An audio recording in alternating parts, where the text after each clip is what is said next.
सत्य के साथ। हरिद्वार उत्तराखंड में स्थित भारत के 7 सबसे पवित्र तीर्थ स्थलों में से एक है। पवित्र गंगा नदी के किनारे बसे हरिद्वार का शाब्दिक अर्थ है हरि तक पहुंचने का द्वार। यह शहर पश्चिमी तौर उत्तरांचल राज्य उत्तरी भारत में स्थित है। हरिद्वार को धर्म की नगरी माना जाता है। सैकड़ों वर्षों से लोग मोक्ष की तलाश में इस पवित्र भूमि में आते रहे हैं। ऐसे में इस जिले की जिम्मेदारी उत्तराखंड सरकार ने हरिद्वार के जिलाधिकारी विनय शंकर पांडे के कंधों पर सौंप रखी है। जब से हरिद्वार के जिलाधिकारी विनय शंकर पांडे ने कार्यभार ग्रहण किया, तब से वह जनता के कार्य में लगे हुए हैं। जनता के कार्य के साथ साथ उन पर हर की पौड़ी की भी सबसे बड़ी जिम्मेदारी है। ऐसे में टीवी न्यूज वायरस ने हरिद्वार के जिलाधिकारी विनय शंकर पांडे से कुछ सवाल किए। आइए सुनते हैं उन सवालों के जवाब। सवाल नंबर 1, नमामि गंगे के तहत गंगा की निर्मलता और शुद्धता के लिए हरिद्वार की बड़ी भूमिका है। आप किस तरह से इस योजना को सफल बनाने में आगे बढ़ रहे हैं?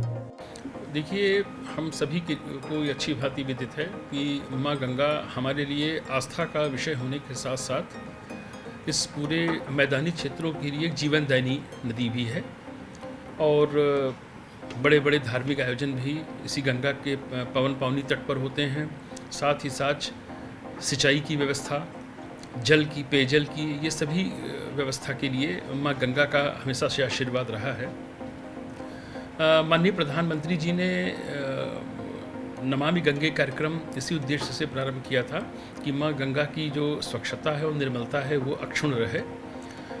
जहाँ तक हरिद्वार जनपद का प्रश्न है, माँ गंगा में करीब 50 से अधिक नाले पहले जाया करते थे। उन सभी नालों को यहाँ पर टैप किया गया है और बाकायदा यहाँ एक STP बनाई गई है जंगजीतपुर में, जहाँ सारा नाले का पानी जाकर उसका ट्रीटमेंट होता है।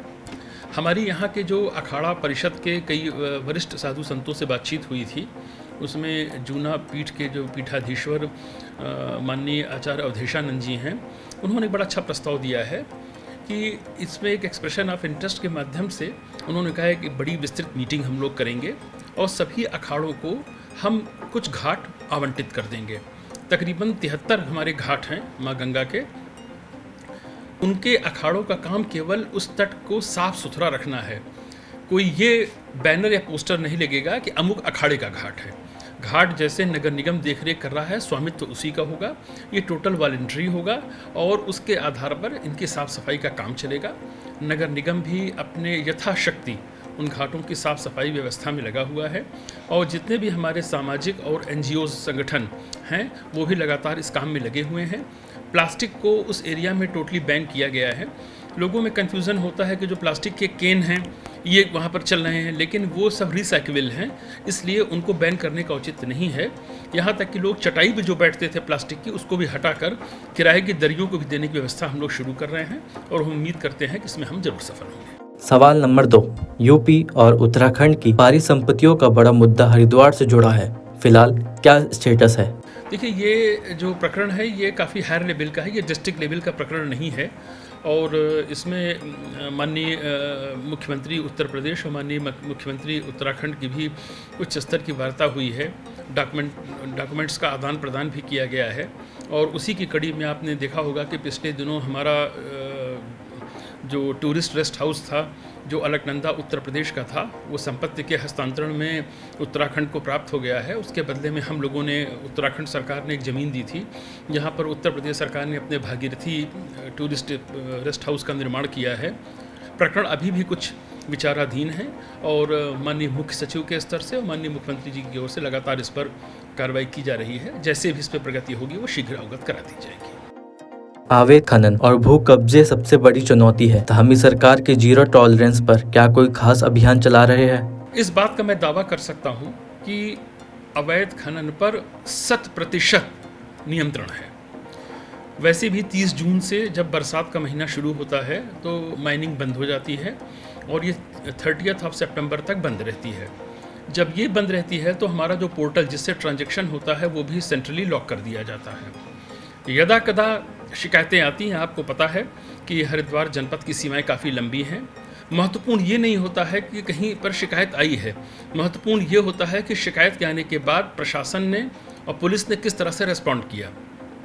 आप इसका डेटा उठाकर देख सकते हैं कि पिछले 1 वर्ष के कार्यकाल में माननीय मुख्यमंत्री जी का बहुत ही स्पष्ट निर्देश है कि माइनिंग के मामले में जीरो टॉलरेंस होनी है और किसी को भी इसमें मुरव्वत या रियायत नहीं देनी है।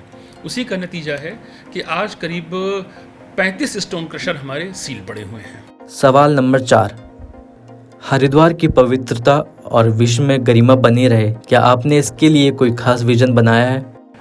देखिए, हरिद्वार की गरिमा अपने आप में आप जानते हैं कि ये पूरे विश्व के लिए, पूरे देश के लिए एक प्रकार की एक कल्चरल राजधानी है, सांस्कृतिक। माँ गंगा के यहाँ पर मैदान में प्रथम ये स्थल है जहाँ माँ गंगा प्रवेश करती हैं। कुंभ का अवसर हो, चाहे वो कांवड़ मेला हो, सोमवती अमावस्या के स्नान पर्व हो, या हर अमावस्या या कार्तिक पर यहाँ पर लाखों की संख्या में श्रद्धालु आते हैं। सबसे पहला उद्देश्य हम लोगों का ये रहता है कि आने वाले तीर्थयात्रियों को किसी भी प्रकार की दिक्कत का सामना न करना पड़े, उन्हें किसी भी प्रकार के एक्सप्लॉयटेशन से बचाना, ये भी जिला प्रशासन की और मेला प्रशासन की जिम्मेदारी होती है। हमारे जो घाट हैं, हमारे जो स्थल हैं, वो साफ़ सुथरे हों, हाइजीनिक हों, वहाँ पर किसी भी प्रकार की कोई दिक्कत का सामना न करना पड़े। साथ ही साथ एक बहुत ही अच्छा प्रोजेक्ट जो निकट भविष्य में आना है, आप जानते हैं कि जब भी यहाँ पर तीर्थयात्री आते हैं तो वो माँ मनसा देवी और चंडी देवी का दर्शन करने जरूर जाते हैं। तो इसके लिए बहुत ही महत्वाकांक्षी परियोजना चंडी देवी के लिए पंद्वीप से एक रोपवे बनाने की भी है, जिसकी जो काफ़ी एडवांस स्टेज में है। अभी कंस्ट्रक्शन नहीं शुरू हुआ है, लेकिन जो पेपर वर्क होता है ऑलमोस्ट पूरा हो गया है और उसमें जो भी जन सुनवाई होनी थी वो करके सारे प्रोजेक्ट को फाइनल करके भेज दिया गया है। इन सवालों के बाद अब आपको बता दें कि राज्य निर्वाचन आयोग ने हरिद्वार में पंचायत चुनाव कार्यक्रम की अधिसूचना जारी कर दी है। इस चुनाव के अंतर्गत ग्राम पंचायत सदस्य, ग्राम प्रधान, शेष पंचायत सदस्य और जिला पंचायत सदस्यों के चुनाव होने हैं। ऐसे में आने वाले चुनाव को देख सवाल नंबर 5, पंचायत चुनाव घोषित हो जाने के बाद प्रशासन का सबसे अहम फोकस क्या है? पारदर्शी इलेक्शन के लिए क्या प्लान बनाया है? देखिए, पंचायत चुनाव हमारे लोकतंत्र की एक आधारशिला होती है।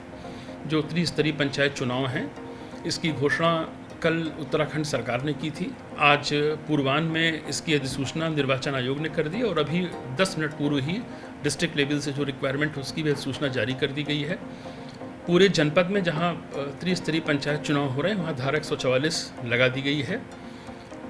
इसमें मुख्य उद्देश्य हमारा है कि यह स्वतंत्र और निष्पक्ष ढंग से संपन्न हो, किसी भी प्रकार के धन बल का प्रयोग न किया जाए, सारी मशीनरी को एक्टिवेट कर दिया गया है। आदर्श आचार संहिता भी आज से लागू हो गई है।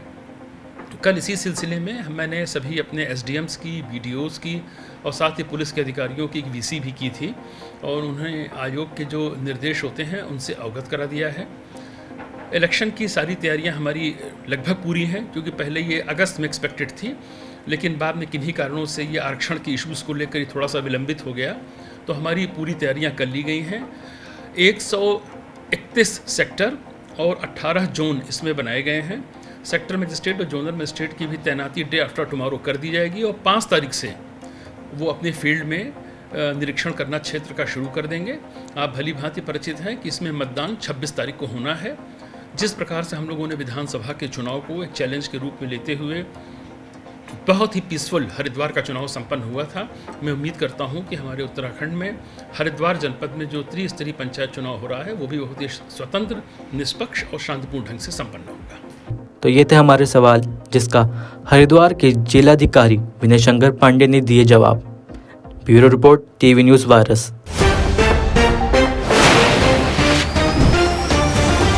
सत्य के साथ।